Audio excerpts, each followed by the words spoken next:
University Club of Portland members. My name is Aaron Bartels. I am the fine wine specialist here in Oregon for Southern Glazers distribution, and currently working on my WSET Level 4 diploma. And I would like to recommend that you stock your cellars with one of the best value Chardonnays Oregon can produce, Smith & Perry's Chardonnay by Van Duzer. Now, the Van Duzer winery is based just east, a little west of Salem in Dallas, in the Van Duzer corridor, for which the winery is named. It was founded by Carl and Marilyn Tama back about 20 years ago, and has since become really famed for producing some of the best Pinot Noir, Chardonnay, Pinot Gris, Riesling, and Rosé that we have. And they chose the Van Duzer corridor partly because it's a little further south, it's a bit warmer there, but there's more variability in temperature, thanks to that funnel of the corridor, which sucks in cool, briny, salty, windy air from the coast and helps to chill down the vines during the night, also affecting them with the wind and forcing the vines to produce more concentrated fruit and thicker skinned grapes in the process. And what that means is wines of very distinctive style that are both bright and yet have beautifully intense flavors. And this Chardonnay is no exception.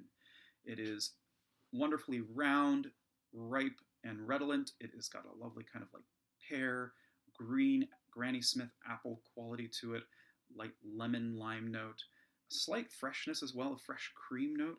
But what you'll find is if you don't like buttery Chardonnay or tropical ripe, overripe Chardonnay, this doesn't have that. It's not a butter bomb. It's just very well balanced, very clean, because the wine is completely fermented and aged in stainless steel.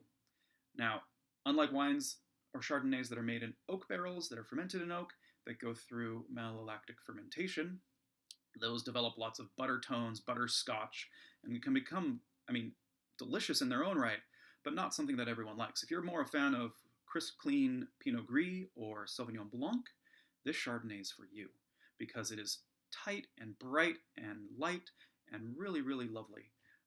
You won't find a better value Chardonnay in the whole valley. Most of them tend to be in the $20, $30, $40, $50, because it's a tough grape to grow and to do well. Usually people are also spending too much money on oak to try to make it taste like a Californian Chardonnay, and the Smith & Perry is not that.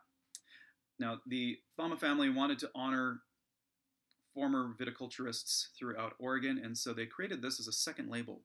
Before, they were just selling the fruit to the buyer, any buyer they could find.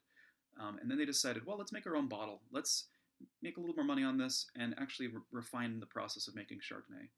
And so they named it after Smith & Perry, Abelsalm Smith and William Perry, who were the first viticultural pioneers in Oregon. Back in the 19th century, Smith & Perry were planting grapevines here to try to make wine before anyone thought it was possible. And for a long time, no one did, up until really the second revolution in the 60s and 70s here. And so in honor of them, Van Duzer created this second label, Smith & Perry. And it's a beautiful Chardonnay. It's great for anytime drinking. It'll go pretty much with anything, but is lovely alone, just as a bottle on its own. Also really fantastic with young cheeses. Anything with a bit of feta is really lovely. I find it's really delicious with Greek food as well. Greek salads are quite nice with it. Chicken dishes, fish dishes, scallops, oysters, all of that are quite happy here with this light, bright, evenly balanced, clean Chardonnay. So fill up on it. It's fantastic, and I definitely recommend it. And thanks for watching.